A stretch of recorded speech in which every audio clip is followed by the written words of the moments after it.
Hi, Ashley. How you doing today? I'm good. Good. I've had my coffee. It's Friday morning. I'm ready. Yeah, I'm having my second cup right now. Friday Nice. morning. Happy Friday to you. Obviously you are a what I call a SEO celebrity in the field. Everybody in the SEO and marketing field should know you. But if you don't mind, introduce yourself again for our target audience. That would be great. Yeah, certainly. My name's Ashley Segura. I'm the director of marketing over at Search Lab Digital. I have been doing everything from content to social, everything within the digital marketing realm for a little over 15 years now for B2B, B2C, SaaS brands. I've opened 4 different marketing companies, worked in-house, and very familiar with agency world, and that's where I'm currently at. Yeah, I love the agency world. It's a little bit work hard, party hard type of Yes. environment, but you got to work hard. I like it because there's less politics, and Mhm. there's less unnecessary meetings. The meetings are necessary in the agency world. Yes. You can't have, you can have like but the in-house has its perks too. So I just like you, I've been on the both sides. I think you and I met about. I remember my wife was pregnant when we met at in Napa, so Yes.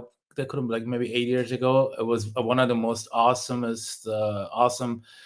SEO conferences that unfortunately is no longer around. Right? That was Advanced Search. Is that what it was? Yep. Yeah. Shout out Jim Yeah. Christian. Jim Cush, yeah, for sure.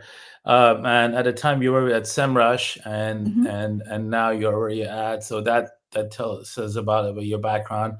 I think you were presenting too, and you've been in the content world and SEO world for a long time. So I just want to get to a couple of things. You mentioned B2B. We do a lot of B2B um, marketing as well. As I mentioned earlier before we recorded, we work with manufacturers and direct to consumer and SaaS as well, startups. And there's all these terms popping out in the B2B, like demand gen and I don't know, account-based marketing and stuff like that. And at the end of the day, marketing is very simple, right? It's about creating the content that resonates with your audience. How do you do that for a B2B company or agent client as opposed to B2C? B2B is really different for creating content that actually sticks and resonate because usually people aren't coming to B2B brands until they need something. And so if you have book a demo as your CTA as a B2B brand, no one's going to actually click on that until they're scoping out a bunch of different service providers. For example, right now I'm looking for a new email software provider.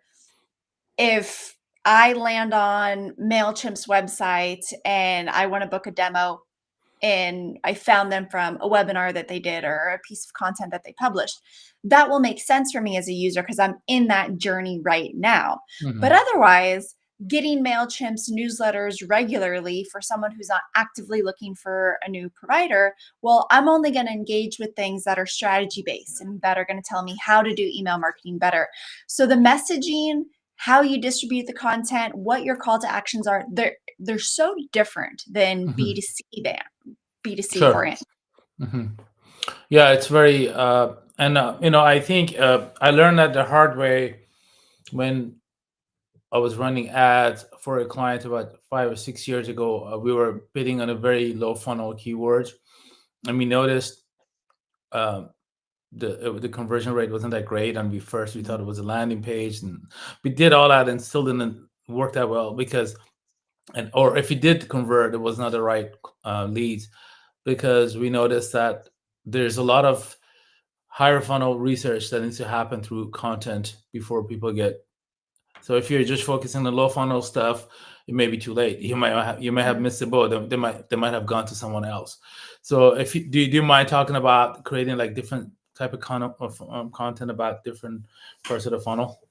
Yeah, certainly. So there's the general education aspect. And that's Mhm. that example that I just gave with MailChimp, to where, okay, they're sending out email newsletters regularly to their subscribers about how to make the best email, how to make a subject line that makes people want to click, or how to, with inside of your email, how to create long form content versus short term content, and where Mhm. your call to action button should be. They're really trying to educate the consumer on how to do what it is that they provide as a solution. So when you're thinking about a content strategy, I always recommend, like, first identifying what can your educational topics be? What is the information that your demographic is regularly searching for? And yes, of course, you have the solution for it, but how can you help them use that solution regularly? How can you really help them in their everyday workflow? ClickUp is another brand that does a really good job of creating content for Yeah. different stages. Mhm. But then also, as a B2B brand, they come through and they create fun content. So it's Mhm. not always just about educating. If your goal is to get brand awareness out there, especially if you're a new SaaS tool or you're a new service provider, you want people to be talking about your brand, your name, and starting to get a feel of who you are as a company, not just what you offer. And so ClickUp did a really good job of creating funny videos. Mhm. So they have a whole educational component about how to do better at project management, also how to use ClickUp to do that, whether you've used ClickUp for years or you're brand new to project management. But then on social, they have this entirely fun component to where they're making jokes about project management. They're poking fun at all of us who are doing our best and juggling a million different things. And they're building a name for themselves on social media and becoming a well known brand in this space, because they're not just educating, but they're also understanding that, oh, our demographic has some pain points. They have Mhm. some common pain points. Let's talk about them in a fun way. Let's not always provide a solution. Let's also just be relatable. Sure. That's an important piece that I think a lot of B2B companies miss. Mhm. We recently worked with another one that all our content was very educational, and it was in a very top to bottom, preachy mode. This is how you're supposed to do it. And one of the feedback I constantly had is like, okay, this content is great, it's very informative, but it's the tone is getting quite boring. I don't want to come to your blog every day or get an email every day just like, this is how you should do your work, this is how you should do your Mhm. work. Their target audience was product managers. Yeah. And I that was one of the feedback that I told them. Was like, okay, let's just make it fun. Like, let's have a Friday post, let's have Yeah. some, like you said, some funny stuff, Mhm. mix it up with some videos and memes and stuff like that. And just because at the end of the day, you're selling to humans, right? It Yeah. doesn't matter whether they're professionals or you're selling, and you're also working with more your target, your, they call it buying committee. It's more, you're dealing with more people, so there's different personalities. Some people like me, they like direct, some like it funny, some like it, you'll have to kind of like use analogies for them. So Yeah. you gotta change up different things, different tones. Some like videos, some like Mhm. to read. I like to read when I'm working, because I think I have a control over how fast I read. I can scan, Yeah. but when I'm after work, when I'm like sitting on my couch, then my interest changes to Mhm. videos. I want to watch like like shorts and stuff like that. So different human behaviors as well. Then that's great stuff. So, big elephant in the room, content is the career of content marketing has been challenged a lot by AI. ChatGPT, when it first came out, it was pretty lousy in the way it was creating content, but now it's pretty good. And then there's other tools as well, Jasper and Mhm. Gemini, and that, they write really well. And I've seen the impact uh, on our business as well, right? Like blogging wasn't the things we used to do. We don't do much of that anymore. So where do you how do you where do you see AI in this whole content creation? Do you use it more of a research tool? Do you actually use it to produce finalized content? And what are some of your best practices when adopting AI creating content? Yeah, that's a super great and relevant question for right now. I'm using AI as a coworker, not an executor. Mhm. And so it's really great to help with, all right, I have this full blown out strategy. I will paste it into ChatGPT and be like, what aspects am I not thinking about? What am I missing on this? Because Mhm. I have my 15 years of experience. ChatGPT has all that language that it's pulling and learning from on a daily basis and regular basis. And so together, it's like, oh, I forgot about that aspect, or I didn't think about my ICP in this strategy. What a great reminder to kind of resurface this.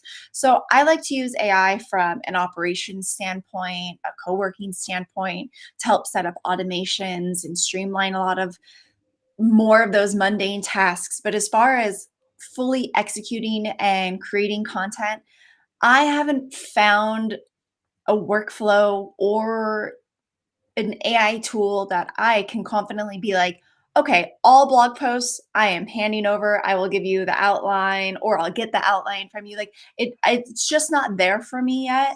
Mhm. I know there's a lot of brands that are using it for all of their content creation, Yeah. and you can totally tell. Mhm.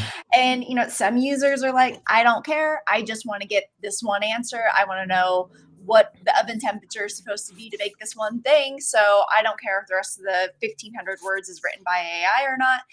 But there's a huge majority of users that do still care and are still craving that authentic, sometimes messy content. Yeah. So, for example, there's a lot of great new AI tools that are creating videos or creating Mhm. shorts. Like from this Yeah.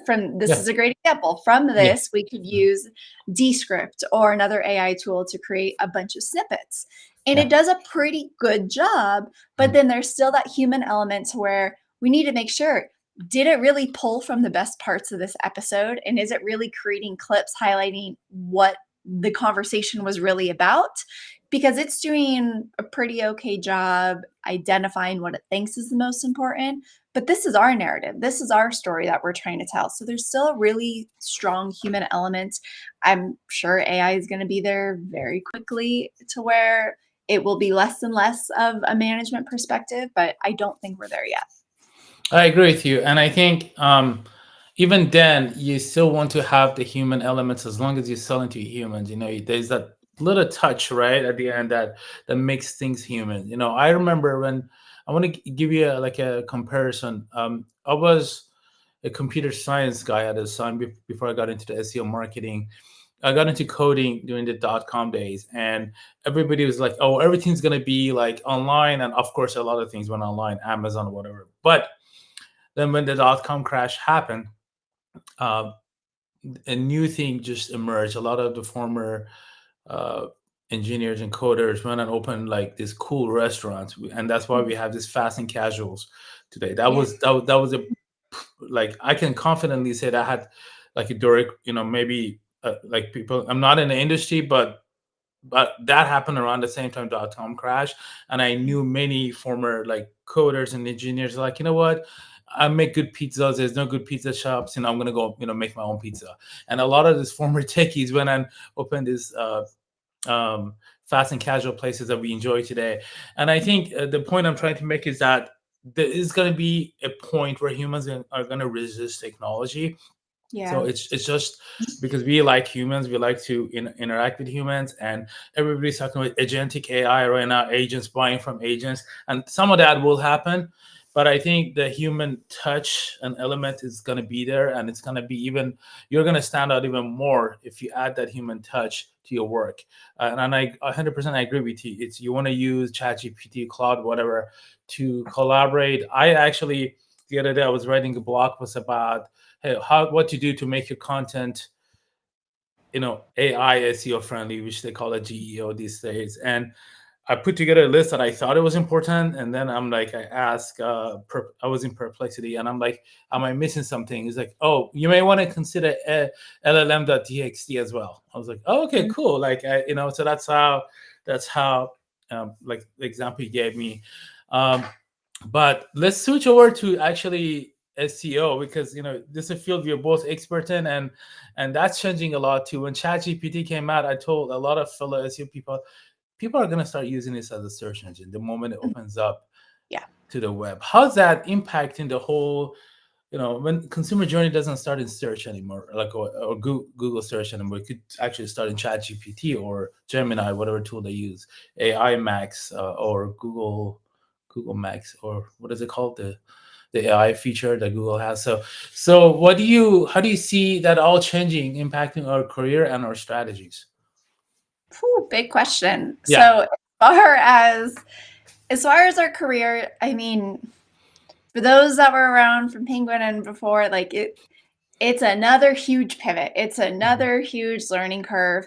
And a lot of people are going to drop off because they're not going to pivot. A lot of the old school black hat strategies are back up and everyone's like, oh, this is the answer. This is what we need to do again. And so they'll last and then they'll drop off just like it's always been.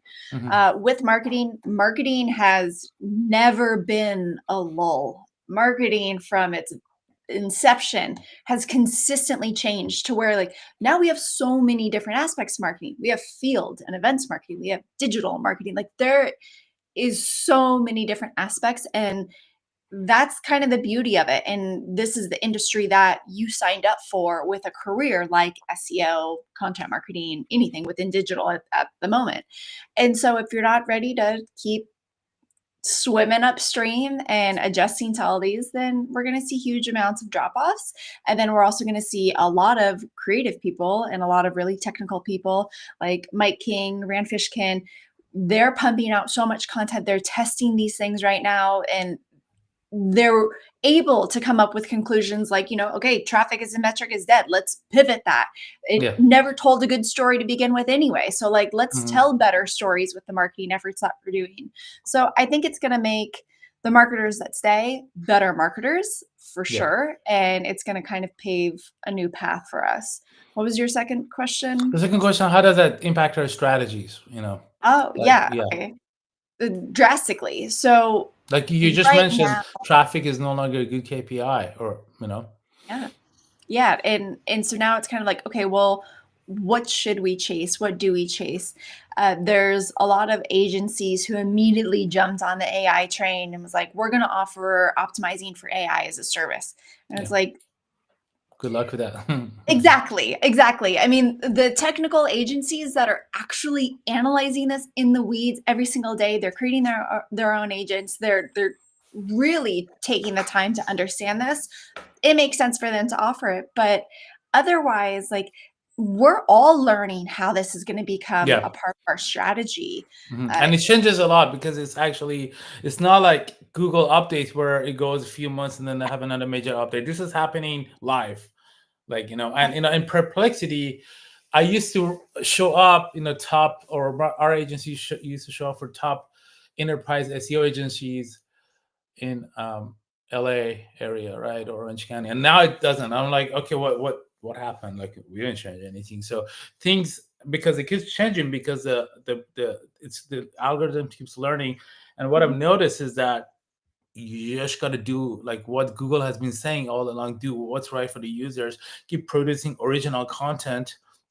And another thing that I've noticed is that you also want to go omni-channel now. It's no longer just about your website, right? It's about your social media, your earned media, all that stuff, your PR. I remember you were looking for a PR company to as well, probably for similar reasons as well, right? Yes, yeah, Yeah. because I mean, that's a perfect example of how strategies are changing. Hmm. Before we look at PR as like, oh, it kind of supported marketing. If you have budget for it, then do it. Now it's like, no, PR must be a Must part be of your done. strategy. Hmm. Your clients and your brand must be getting mentioned. And this is not link building mentions. This is like Sure. actual PR. There needs to be press around your company talking about why you guys are the best at doing what you do. And there needs to be relevant industry publications. Like this is, for me, the really fun part, because this is old school marketing and this is like Hmm. very traditional in the weeds, getting mentions, getting brand recognition, not buying links, not working Yes. on your link profile. Like there's substance here. Sure, 100%. And this is why we're offering a new program called Digital PR at our agency, exactly for the same reason. Over the years, link building, I came across a lot of, I built a lot of relationships with a lot of publications. Now I'm changing our approach. It's no Mhm. longer about getting links with domain authority and stuff like that. It's about actually getting cited in the relevant outlets, right? To show your credibility, right? So these are all good stuff. And I think one thing that you mentioned earlier about the traffic was never a right metric to begin with, is that I think um, that's gonna have to we have to keep, as a community, SEO community, we have to be very consistent on that, because uh, I still see a lot of SEOs still in marketing are talking about clicks and Google Search Consoles and rankings and stuff like that. I'm like, guys, gals, when are we gonna stop doing that? When are we actually gonna come up with a better KPI? I never liked traffic because it didn't. It could be your branded traffic or organic traffic, Yep. right? Like you were just taking credit for something you didn't do. Um, Okay, non-branded traffic, that was hard to tell too, right? Like, how I think a better KPI is someone needs to come and figure out how is SEO is helping your entire journey, of the Mhm. customers. And I know Google GA4 is kind of attempting to do that, but does it in a very bad way. I think Yeah. something that someone like Rand Fishing could do is like, hey, let me help you out better, give better attribution to your SEO and content marketing efforts, because Mhm. that's gonna is really, that's something that's up to a lot of analysis and interpretation right now. What are your thoughts on that? Yeah, I think there's a lot of data that was relevant to traffic that is still important, such as like your traffic, your referral sources. Mhm. Where was your traffic coming from? Where is it coming from? Like that's still really important to recognize because with marketing, one of our most difficult things, especially with SEO, is to identify what worked and what didn't, like really telling this story. And Mhm. so I think with more PR efforts, it's also going to muddle the story a little bit more because yes, we will be able to identify the links and the mentions that are happening, especially with brand mention tools and just tracking the link portfolio. But then there's also this organic conversation that's going to happen from this is okay, a consumer saw that you were mentioned on this industry publication, then they went to your website from it. You can see all of that. But then a couple weeks later, a friend also mentioned your company name. And so then they went back to your website and then they went to social and then they went back and got hit with an ad and now they're buying. So we've always struggled telling the entire story from that first touch point to the final when we can close them, when they become an actual customer or client. And we're getting a lot better with data, but we're also getting access to more tools that are providing data that doesn't tell the full story. So I think we're going to continue to struggle with that and identifying like yes, we have a list of like basic marketing metrics that are important. That's going to continue to grow with all the LLMs. But how can we tell the story from that first touch point to the last touch point honestly and Mhm. be able to track that regularly? That's going to be difficult. Yeah. And I think it's going to be unique to every organization. You might not be able to have a one size fit all approach to it, right? For B2B, for like long term sales cycle, B2B is going to be very different than short term. Like I said, the one with a free demo, that's another thing that I think a lot of B2B marketers need to remember. If you have a very inexpensive B2B product like Opus Clip, the tool I'm going to be using to slice a lot of these videos, the sales cycle is going to be quite short, right? Whereas if you're selling an enterprise SaaS software to banks, your sales cycle could be several years. And I know that from experience of working with one. This is all great information. Thank you so much. You mentioned tools. Well, obviously, your former employer, SEM Rush, continues to evolve. I continue. It's kind of a love and hate with them. I don't love the new pricing. And to be honest with you, every time I log in, I'm like, oh, I don't have this feature anymore. The brand, I have to pay for it now, Yeah. but they are keeping up. So, what are the tools you use for to track success, to do content, KPIs, and also, creation, analytics? Yeah, that's a great question. I mean, I feel like this is a hard question to answer because I've used so many different tools over the years, the new ones, the veterans, and I think it really comes down to the interface, and that's Yeah. what makes people stay. So I Mm. can give my list of like recommended tools to That use, would but be great. Yeah, please. If you have a yeah, few, just let us know because I like to learn. definitely. Yeah. Blaze.ai, I really Mhm. like to use them for AI content. Jasper is a phenomenal one. These are for kind of like topic ideation, really going into the Mm. strategy and development of content. As far as tracking metrics, this is actually something that we're working on at Search Lab Digital, is kind of building our own Power Great. BI dashboard to where Mhm. we can pull in from various sources and really tell the full marketing story. That is going to be a big win. So if you have the capabilities and the resources to do something like that, I always recommend taking what works best from each of the tools, like Screaming Frog. That's my go-to anytime I need to do Yeah, a content audit. That is my crawl tool. Ahrefs and SEMrush for so many different aspects of the content cycle, from sure. ideation to measurement. So instead of having to log in and go to all of these different tools, if you have the ability to create a dashboard to where you're pulling in the different metrics and create your own, that's always going to be the most successful and what's going to win the most. But otherwise, I end up using the same tools. I shout out to SparkToro, like that. Yeah. There's a lot of different ones for ideation, for ICP development, really understanding your persona. But I end up using the same few, and I'll test the new ones as they come out, and then I'll always kind of end up going back to what I've always used. That's awesome. I this is all good stuff. I use a lot of those tools as well. But I also have something I want to throw in the mix. I took a bunch of uh, courses in AI, like how to provide better prompts, prompt engineering courses, Mhm.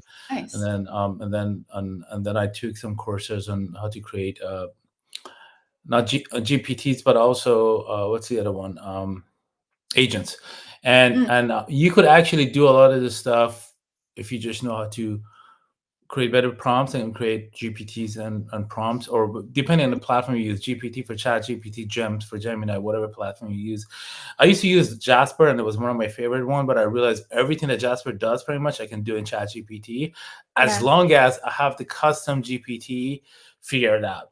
Mhm. And it takes a little bit of back and forth. And now I'm trying to turn these JPTs into agents, exactly what you said, to pull it into my own dashboard. I'm playing around with make.com to make that happen. It's a really fun times for us marketers to experiment things, with vibe coding too. You can Mhm. literally prompt something, you can just code something for you, and you can just put it on your website. This is a time for, when it comes to tools, to learn, like you said, to learn from the tools, to make it for yourself. That was the point I was trying to make, is that, Yeah. hey, whenever you can, do it yourself. This is a time where you don't need a lot of resources to make Mhm. it happen. You can actually make it happen. You just got to have a little bit of willpower and focus. I'm spending my Saturday, Sunday nights, if I'm home, doing this stuff. Over the last weekend, I created a bunch of little tools. Some of it I put on my website, just Nice. to for quick audits and stuff like that. So, but then again, a lot of credit goes to the OGs like SEMrush, Href, because without they still have a lot of good data, Yeah. Mhm. and they have APIs that you can connect to. Mhm. And they will continue being business because of the data. Um, this is all good stuff. I before I move to the personal questions, did I miss anything out? Would you like to talk about any topics that I may have, forgot to ask? I think that, I mean, this pretty much covers a lot about where content is right now and where we're going. I mean, this is, like you said, it's an exciting time. As long as you have the right perspective for it, this is Yeah, a really cool time to be a marketer. yeah. There's definitely a lot of changes are happening with our careers, with the way we do things, and a lot of people don't like change. Yep. I always tell people you have to to be a marketer, you have to have at least one of these three qualities. You have to either be very social, or you have to have ADHD, or you have to be very humble. Because if you're like like it just at least one of these three because it keeps changing and it keeps throwing curveballs at you, and you got to be able to take a step back, right? And learn, learn new things. So this is great stuff. So let's move on to um, personal questions. So you're right now full time at where you at. What was the name of the company again? I apologize. Search Lab Digital. Oh yeah, Search Labs. Okay, of course I know Search Labs. And you're as a you said like director of content marketing or Director of VP. Marketing, Okay, great, good for you. Where are they based out of? Chicago. Chicago. But are you still living in San Diego? Or did you move? No, I'm up in Bend, Oregon now. So I Oh, moved up to Bend. Mass. Oh, cool. Good for you. Good for you. I love Bend. I love San Diego and I love Bend. So, you went from one awesome place to another, but the weather is quite different in winter time. So yeah, Very different. There's yeah. snow. I had to learn how to use a snowblower when we first moved up here and adjust to driving in the snow and all of that. But 5 years in, we're good now. We have a client in Bend, so if I go there, I'll probably, give you a call. I'm like, hey, let's get some drinks. Um, that's awesome. Good for you. And I'm assuming that you just focused right now on your job. You're not doing any consulting, any of that. Yeah, correct. I mean, this is quite a hefty workload. So we're doing a lot of marketing operations right now, kind of laying the groundwork to be able to launch a ton of campaigns and do a ton of event marketing coming up in the fall. And so it's busy time. You brought up events. Are you speaking at any events? Upcoming events? I have a couple potential that I can't announce yet for fall, but I will be back on the circuit. Cool. Awesome. So when you're not being an awesome marketer, what are you doing? What do you like to do? Ooh, outside of the office, I like to mountain bike. I'm a big outdoors person, and specifically, if I can get on a mountain bike and go downhill, then that's my preferred choice. I like the Otherwise, downhill too. Yeah. yeah, it's fun. Like in living in Bend, there's just a million great things to do And outdoors. it's So, amazing for that. Yeah. And I love your the little lake you have in the downtown. Like I used to, like I think you can kayak there. So I'm a oh yeah, kayaker. So yeah. yep, yeah, I'll be But floating it later today. yeah, yeah, very cool. Very good for you. I guess my last question is that, and this one's kind of like a weird question. If you could be a superhero from a comic or what would it be? Oh boy. Okay, well, you're asking the wrong person because I'm the least comic person there is. So, like, the only thing I could think of is Superwoman, but that feels so cliche. But I'll take it because it's all I got. Okay. And you are a superwoman in a SEO and content marketing world, so Thank you. we'll take it. Ashley, it's been a pleasure having you. I really appreciate your time. I'm glad we were able to make this happen. Thank you for your time and good luck with your new role. I know you're going to kill it, and they're happy. They're lucky to have you. Thank you. I really appreciate it. Thanks for having me on. This was a Of lot of course, fun. it was a lot of fun. Thank you. Appreciate it. Take care.